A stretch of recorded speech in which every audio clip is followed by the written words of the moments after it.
हस्तक्षेप.com के YouTube channel में आपका स्वागत है। यहाँ आपको मिलेंगी ऐसी खबरें जो गोदी मीडिया नहीं दिखाएगा। खबरों की तह तक जाकर विश्लेषण देश दुनिया के जाने माने पत्रकारों, साहित्यकारों और स्तंभकारों द्वारा। चैनल का सब्सक्राइब करें और घंटी का बटन भी दबाएं ताकि नया वीडियो अपलोड होते ही आप तक खबर पहुंचे। विश्व दुग्ध दिवस पर जानिए लैक्टोज क्या है और लैक्टोज को पचाने की क्षमता कब आई।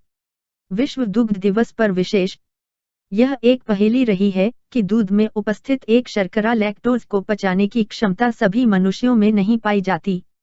जिन लोगों में यह क्षमता नहीं होती उन्हें दूध नहीं सुहाता।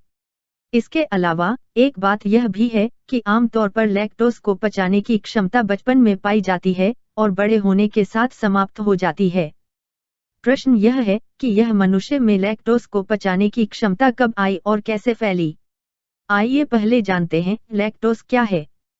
यूएस सरकार के national centre for biotechnology information पर उपलब्ध एक दस्तावेज के मुताबिक मनुष्यों और घरेलू पशुओं के दूध में प्रचुर मात्रा में होने के कारण लैक्टोज एक बहुत ही महत्वपूर्ण शर्करा है।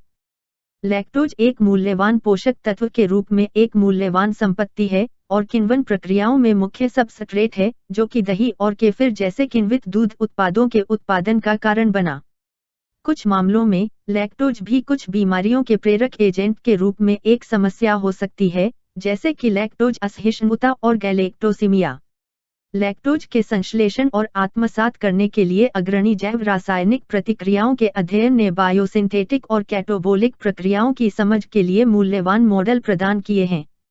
लैक्टोज हाइड्रोलाइजिंग एंजाइम संरचनात्मक और PHYLOGENETICALLY विभिन्न प्रकार के बीटा गैलेक्टोसिडेसिस और बैक्टीरिया सेल्यूलोज के एंजाइमेटेरियन क्षरण में शामिल हैं। लैक्टोज के बायोट्रांसफॉर्म या तो एंजाइमेटिक या किण्वक प्रक्रियाओं द्वारा डेयरी और फार्मास्यूटिकल उद्योगों में विभिन्न प्रकार के औद्योगिक अनुप्रयोगों के लिए महत्वपूर्ण है। आज से लगभग 5500 साल पहले यूरोप में मवेशियों, भेड़ बकरियों को पालने की शुरुआत हो रही थी। लगभग उसी समय पूर्वी अफ्रीका में भी पशुपालन का काम जोर पकड़ रहा था। पूर्व में हुए पुरातात्विक शोध के अनुसार पूर्वी अफ्रीका में प्रथम चरवाहे लगभग 5000 साल पूर्व आए थे। आनुवंशिक अध्ययन बताते हैं कि ये निकटपूर्व और आजकल के सूडान के निवासियों के मिले जुले वंशज थे। ये चरवाहे वहां के शिकारी संग्रहकर्ता मानवों के साथ तो घुल मिल गए, ठीक उसी तरह जैसे पशुपालन को एशिया से यूरोप लाने वाले यामनाया चरवाहों ने वहां के स्थानीय किसानों और शिकारियों के साथ प्रजनन संबंध बनाए थे।